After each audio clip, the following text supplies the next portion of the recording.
Ito, 40 cubic meter per hour. May gulong, oh. Movable. Kagandahan ito pagkatapos ng project.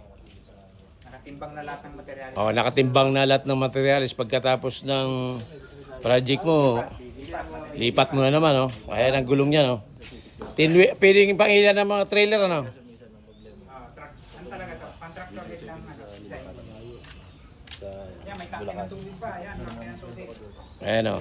Kake ng tubig. Ayan, tangke ng tubig, oh. Meron.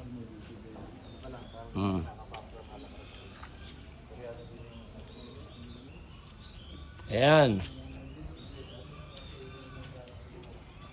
Yan, heavy duty yun. Yung chassis niya, napakakapal. Ayan, oh. Heavy duty po ang chassis daw niya, no?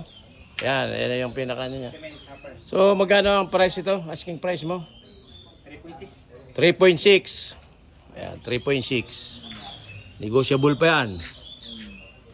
May batching plan ka na. May batching plant. Okay?